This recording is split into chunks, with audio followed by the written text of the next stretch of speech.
everyone, and welcome to the second episode of my knitting podcast. My name is Mathilde and I am a knitter based in Hamburg, Germany. I'm actually not German, I am French. I would like to thank everyone who watched my first episode and who subscribed. I was very happy to see that I had so many comments from you guys, and I'm hoping that you're coming back to watch my second episode. We are now mid-September. It's been a month since I first filmed my first video. And today I would like to talk with you about my finished projects. I have 3 finished objects to talk about, and I have 1 work in progress. And then at the end of the video I will talk about future projects that I have in mind for the fall. My first finished object is this t-shirt that I am wearing. It is the Vega tee from Le Knit, Lene Home Stencil. It is knit in DK yarn. I chose Langyarn Omega. It is a yarn that was gifted to me by my mom. I made a jumper for my son, and then I had 4 skeins left over, and I used all of those complete skeins to make this t-shirt, and I cropped it a little bit because I didn't have enough to make it longer. I am quite happy with the fit of the t-shirt. It is a bit more tight fitting than it's supposed to be, and that is because I cast it on the size XXS, and it has not as much positive ease as it's supposed to. In the beginning I tried to knit the size S, which would be my recommended size, but I knit so first the back, and then you have the front, and then you start the sleeves. It's a contiguous shape, and the hole for the neck on size S was really big, and I thought, this is going to be too big for me, the shoulders are going to be too low. So I decided to frog and start again, and I went down 2 sizes, which I think maybe was a mistake, and I should have stuck to size XS, because now it's quite tight, and especially the arms. I don't have much space for the arms, especially because I chose to do a basic bind off. I think that's what the pattern calls for, and so it's not stretchy. So the arms are a bit tight on both sides, but not so tight that I would unravel and do this again. And another thing to notice is the edge of it. I made a rolled edge, the same as the neck and the sleeve, instead of doing the ribbing, because I didn't want to work ribbing. And I quite like it. It does roll up a little bit, but I think that's a cute look. I really enjoy wearing this. I've worn it maybe 3 times since casting off. I washed it twice. I have to wash it because this wool is a blend of nylon and acrylic, and I do sweat in it. So if I wear this jumper, and it's a t-shirt, if I wear it one day, then it has to go in the wash. And it has started to pill, sadly, especially at the chest. It is my fault. I've worn this with a baby carrier, and so of course you have the weight of the baby in the front, and it has started pilling, which I'm a bit sad about. I guess I have to be a bit more careful with this. I thought it would hold up better because it's a synthetic blend and not natural fibers. But yeah, I would do this again in another yarn. Maybe cotton merino would be nice for this, for in between season t-shirt. Yeah, so that was my Vega tee,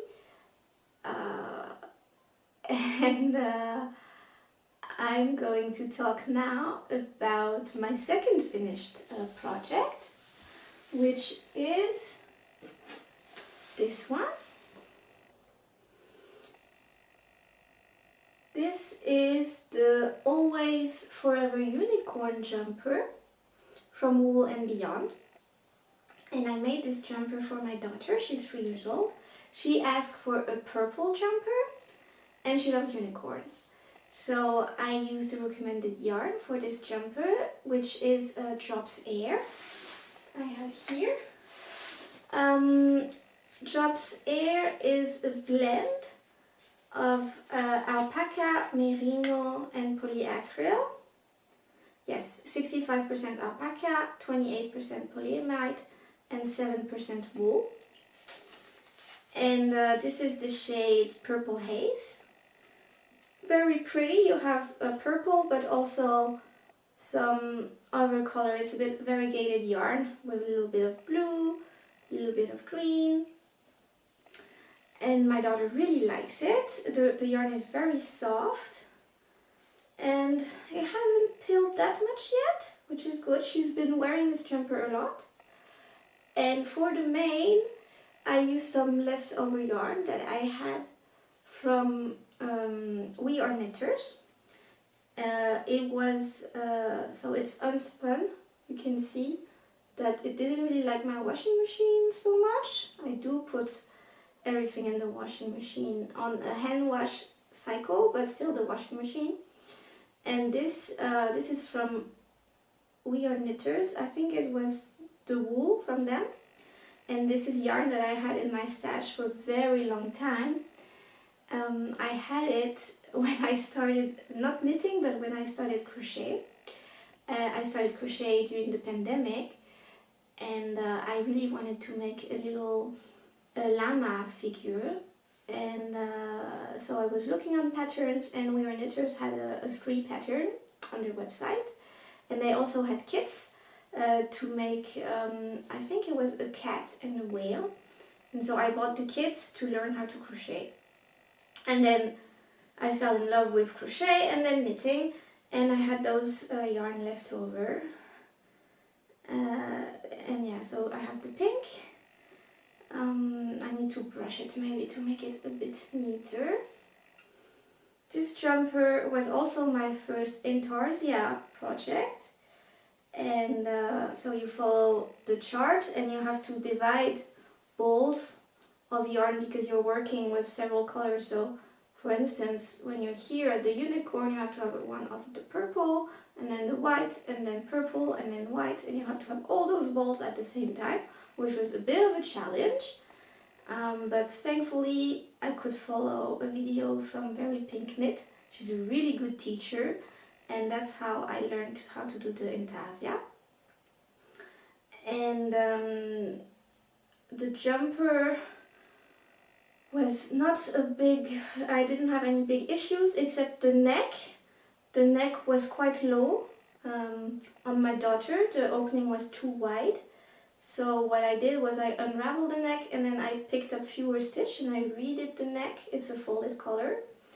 And as I showed you in my first episode, there was puckering. But with blocking, it completely went away, and now the jumper looks really good. So I'm really happy with this. I would knit again from this designer. She has another jumper that is very cute with a dinosaur.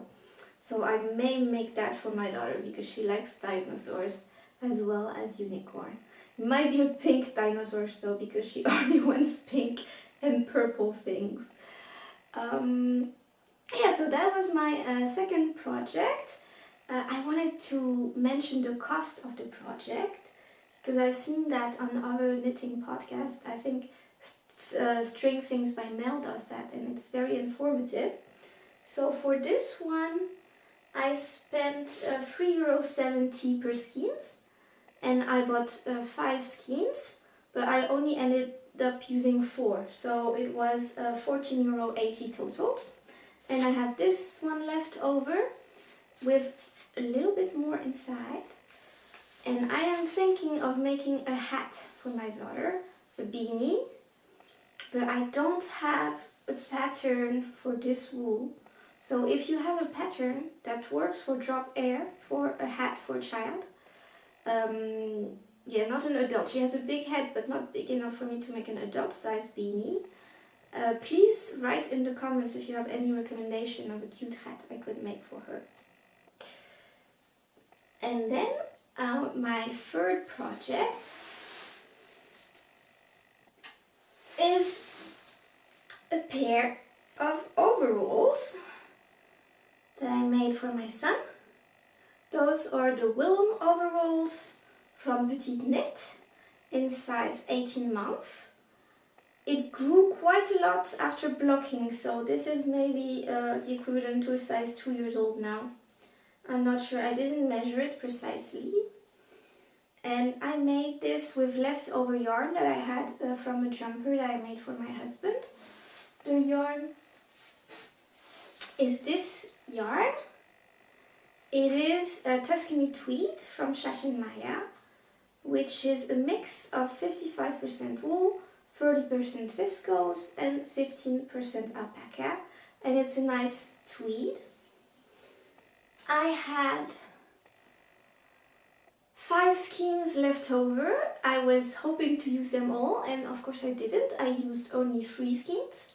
So now I have 2 skeins of this that I don't know what I'm gonna make with, because I'm a bit tired of working with this blue. So I'm gonna put them aside and try to think of something else to do. It's a DK weight, but it's quite thin. The Willem overall is supposed to be with a sport weight, but I think it was still okay because this yarn was really more closer to a sport than a DK, I believe. And this was my first time working pants, and it was also my first time working with shorties. Because for Christmas I received those short needles that I asked because I want to try to knit socks. I've never done socks before, and they are also good for children pattern, especially sleeves, because yeah, the cable is quite short. And I hated working with those in the beginning. So the first, you start with the bottom of the leg. So it's ribbed, it's like working the cuff of a sleeve of a jumper, and it's 6 centimeters, and those 6 centimeters took forever and I hated it.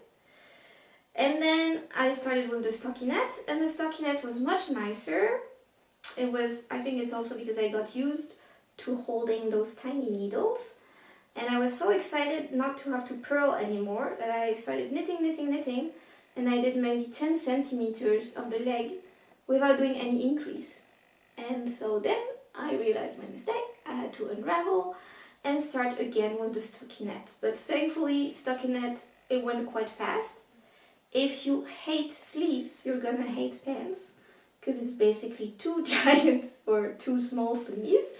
And then you join for the body, and at that point it gets quite fast. And then you have to do some ribbing again in the front. I think it's quite cute.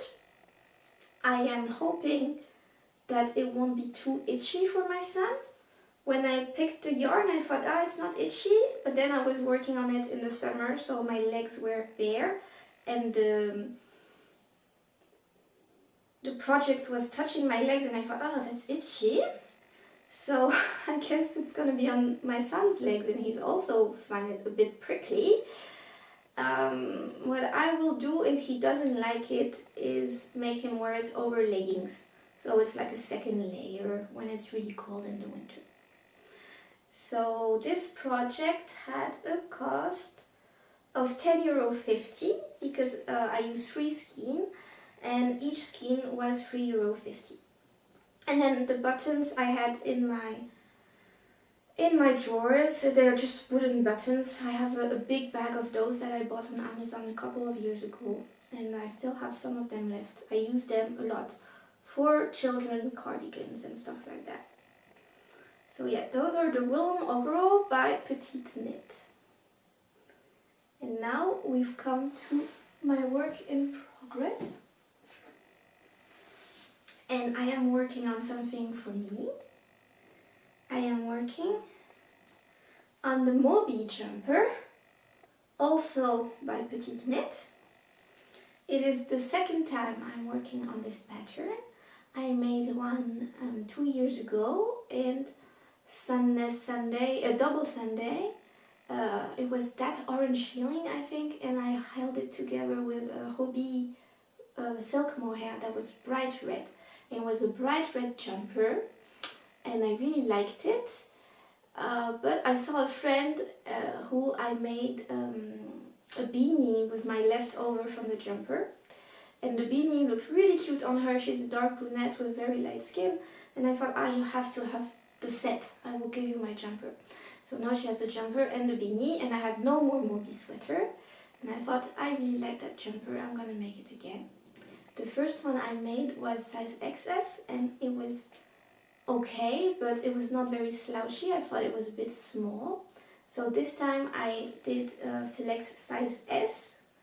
But I didn't knit a gauge swatch, and what I have right now looks a bit small.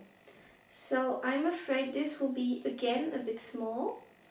Maybe it will relax when I block it. I know that cables, they tend to bloom, and alpaca too. I haven't told you what yarn it is. This is Shashin Maya Alpaca Classico, which is a mix of 60% wool and 40% alpaca. And I bought 10 skeins of this. I hope it will be enough. And I hope it will grow. Because if it doesn't grow, this jumper will be too small and I will have to frog it and make it again. Or not make it again because I don't have enough yarn, but make something else with it. So we'll see. I really like the color. It is a bit dark, and in the beginning I was a bit afraid that the cables wouldn't show, but I think you can still see them and they still look nice. And yeah, the really great thing about knitting the same pattern a second time is that you make fewer mistakes. The first time I made this, you start with the back panel and you have short rows. And it's quite hard to knit this because you have to keep in mind the motif and the short rows. And the first time I made this, I had to unravel maybe 2 or 3 times because I made mistakes with the knit purl. And this time I only had to do it once, the back, and it was good. But I did make a mistake with the shoulders. So then you do one shoulder on one side, the other one. And on my right shoulder, the cables I made were too short. So you have to cross every cable every 10 rows. And I think I crossed every 8 rows. So this shoulder was shorter than this one. And when I was going to join together, I thought, oh, this is strange. Doesn't look good. And so I had to unravel my right shoulder, do it again. And now it's good. So I have to be very careful when I start with the body with my cables that I do every 10 rows. And yeah, I have a hard time counting on my work, maybe because the yarn is so dark. So I think I should write down every time I'm done with a row. Or maybe buy a row counter, but yeah, I don't think I'm going to buy anything. So yeah, I have to write it down, which is annoying because it slows you down. When you're knitting, you don't want to take your piece of paper and write down, here is one row, but yeah. I think that would be more reasonable so I don't have to unravel when I make mistakes.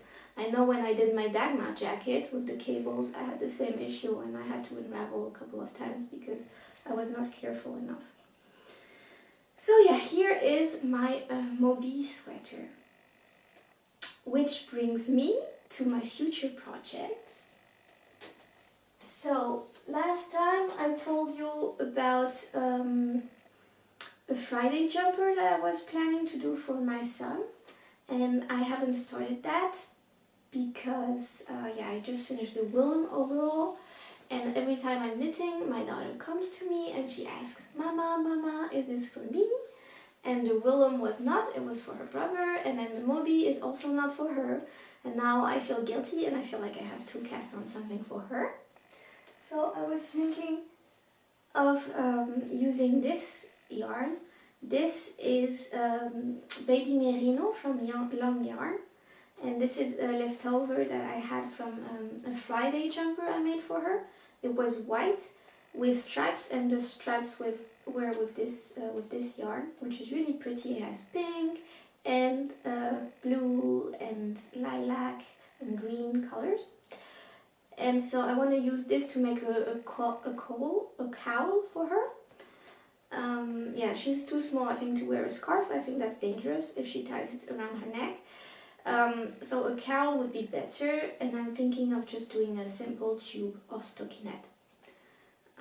And that might take quite some time because this is lace yarn, so I think I'll do it probably on 3mm needles, maybe 2.5. So it will be easy but time consuming. And then I have another project in mind for myself. I bought this orange yarn on sale. This is from Regia or Regia, I'm not sure. And this is merino wool, 100% merino wool. And I love the color. It is orange. I've never made an orange jumper before. I never made an orange jumper before, and it's a color I never really wore. I'm not sure what color season I am, but for years I thought orange is not very flattering on me. But then last summer I bought an orange dress, and I really enjoyed wearing it because it's such a cheerful color. And so I thought, okay, I'm gonna make something orange for myself. And I bought this, and then I bought this knitting for olive silk mohair in the color Hokkaido to hold with it. And my initial plan was to make no frills jumper from Petite Knit with those two.